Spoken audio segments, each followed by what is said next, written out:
Olá, pessoal. Mais uma vez estamos aqui com um projeto Entre Amigos. Estou aqui com meu companheiro, parceiro Edival Santos, e hoje viemos falar aqui sobre a questão da insegurança alimentar. Nós tivemos essa semana dados do IBGE que mostram que o brasileiro está aumentando aí, entrando novamente no mapa da fome.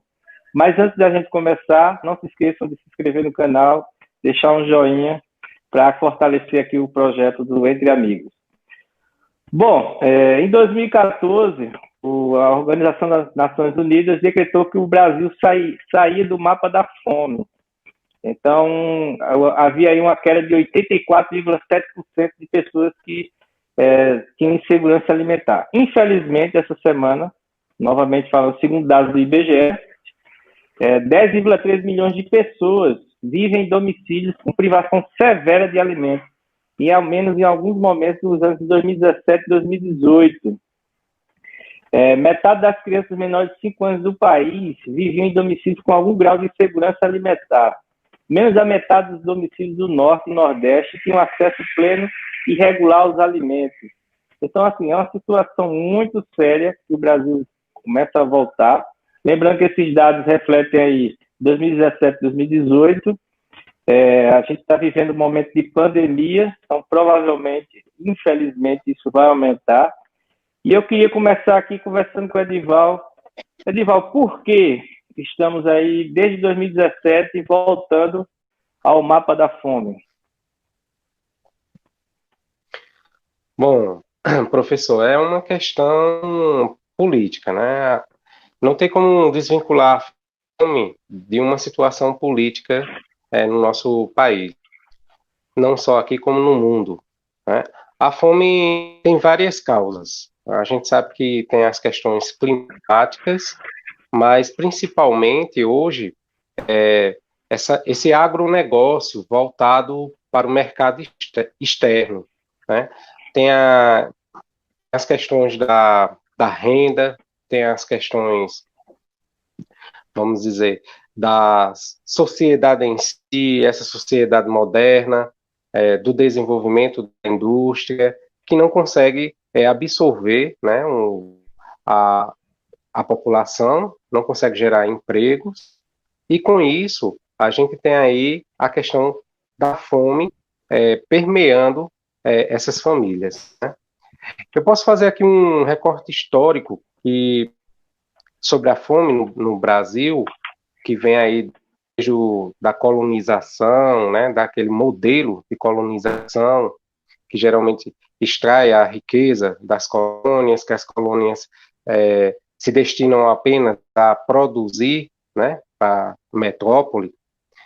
Temos aí, historicamente, no Brasil, a implantação do salário mínimo, que é uma política pública, né, no governo Getúlio Vargas, voltado a, vamos dizer, mitigar essa questão, né, social. E acho interessante destacar o trabalho de Josué de Castro, que é um cientista social aqui do Recife, professor, né, uma personalidade que foi ao mundo buscar, né, apoio para combater a fome, né? E o Josué de Castro, ele traz conceitos sobre a fome, ele traz uma visão, uma dinâmica de como se combater, né? E nas Nações Unidas, ele sugere que os países que produzem usem o seu excedente para distribuir, né, aos países mais pobres. Então, assim, é uma personalidade importante na história do Brasil, esquecida de certa maneira, né? Recentemente saiu um filme, há mais ou menos 2 anos atrás, um documentário trazendo um pouco essa história do Josué de Castro, trazendo um pouco sobre a história da fome no Brasil. A gente pode também trazer outros fatores, né? Essa questão da Revolução Verde, que, querendo ou não, é o que gera essa produção para o mercado externo. E aí você deixa de abastecer o mercado interno. Então, hoje a gente tem uma realidade atual fazendo um cenário atual, a gente tem a questão do arroz, né?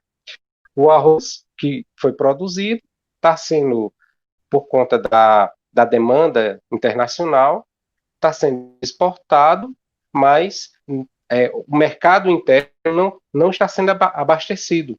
E com isso a gente tem pessoas deixando de se alimentar, né? No Brasil a gente teve grandes personalidades que tentaram colocar a fome como uma questão política, né? Que é político. Eu tenho aí como um exemplo o Herbert de Souza, né, o famoso Betinho, que com seu ativismo contra a fome conseguiu mobilizar os governos, né, e conseguiu fazer aí uma campanha de combate à fome, de combate a essa desnutrição da população. Então, o Estado, ele, a partir daí, assumiu esse papel, certo? Que antes não estava definido, mas ele começa a assumir esse papel e começa a criar algumas políticas para sanar a fome da sua população.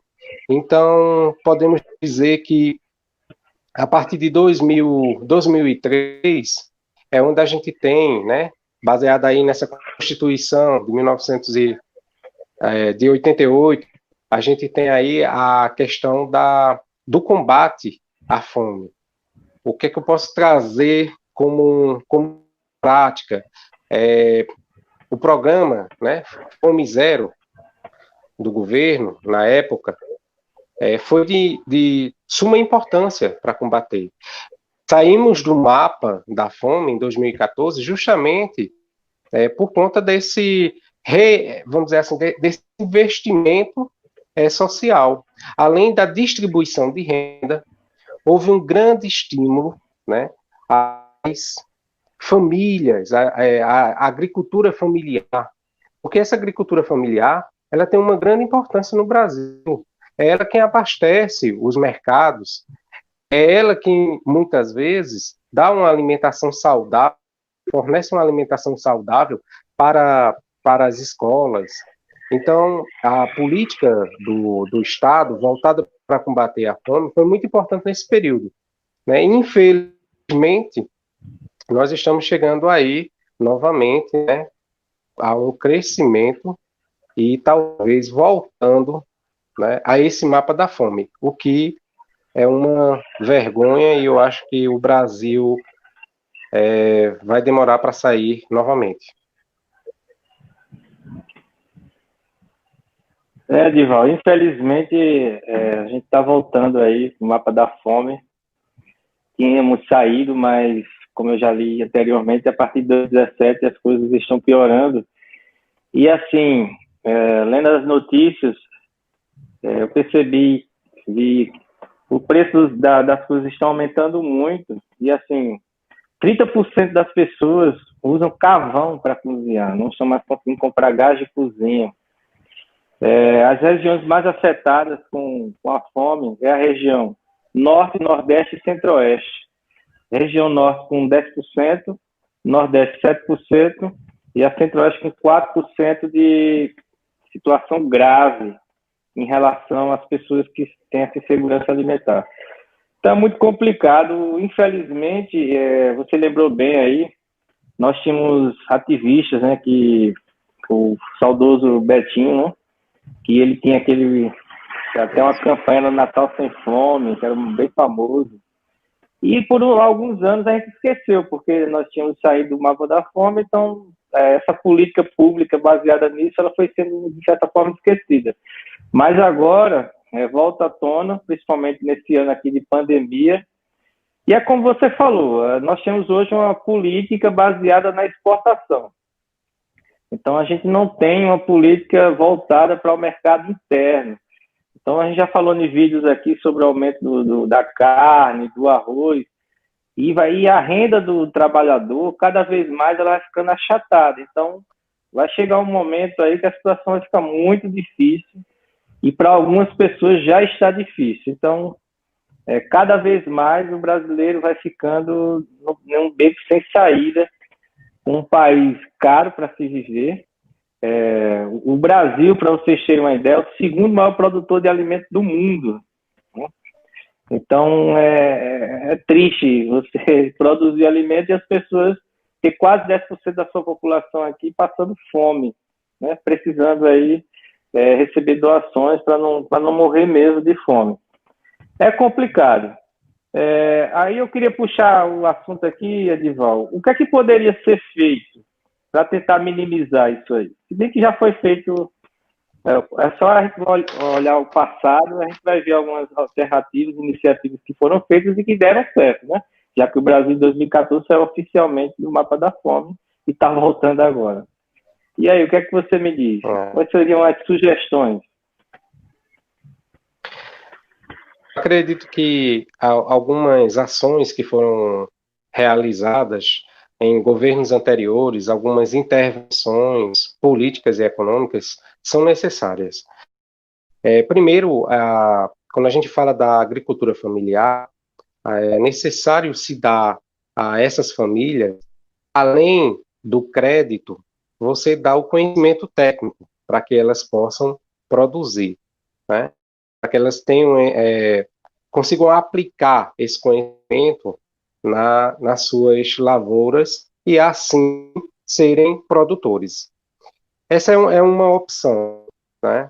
Os países, geralmente, eles têm, os países desenvolvidos, eles protegem os seus agricultores, né? Ou os seus, a pecuária, entre outros ramos, com subsídios. Então, é interessante que o Brasil comece a ver, mas não só para os grandes produtores, e sim para essas famílias, porque tudo isso faz parte de uma engrenagem. Então, você tem ali vários elementos que são necessários, né? Para uma agricultura familiar, não é só você trazer a renda e o conhecimento, você precisa da terra, né? Você precisa da água, né? E no Brasil a gente tem uma grande, vamos dizer assim, falta de sensibilidade com esse grupo, né? Que trabalha muitas vezes na terra dos outros. Então, como o país se voltou o agronegócio, né, para essa política de exportação, e as políticas de acesso à terra ainda não foram devidamente tratadas, que tem aí esse caos, né? Porque, historicamente, quando se pensou em fazer uma reforma agrária, isso terminou em golpe. Então, a gente ainda tem uma situação muito difícil, que é a questão da terra. Se você consegue garantir, né, às famílias que elas fiquem na zona rural produzindo, você tem alimentação, você tem consumidores na cidade, então tudo isso faz parte de um ciclo, uma coisa depende da outra. Se você não dá condições a essa população, o que é que vai acontecer? Elas vão às cidades, chegando nas cidades, elas ainda não têm a capacidade técnica, conhecimento, não faz parte da dinâmica da vida delas e elas acabam procurando subemprego ou muitas vezes, né, formando ali aquele grupo que vai ficar nas periferias. E geograficamente falando, a gente tem aí, vamos dizer, a geografia da violência, porque uma hora ou outra essas pessoas vão precisar, né, sobreviver. E a gente sabe que numa situação dessa é muito difícil você, às vezes, ficar nos limites da lei.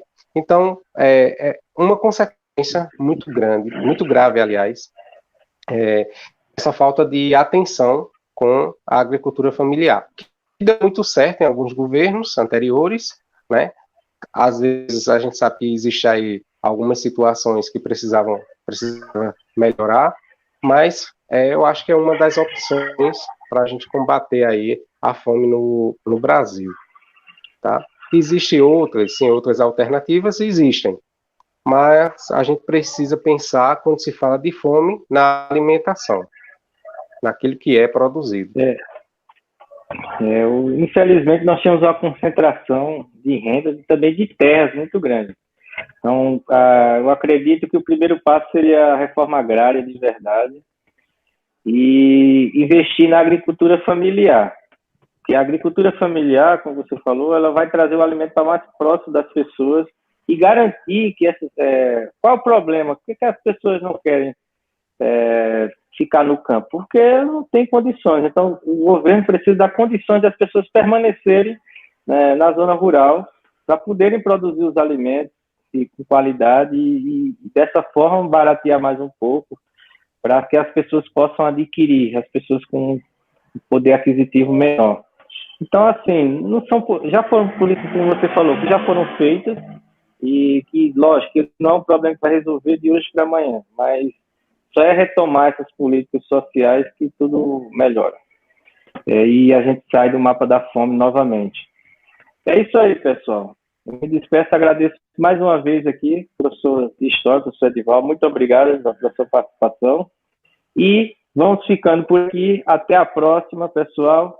Tchau, fiquem com Deus, fiquem na paz.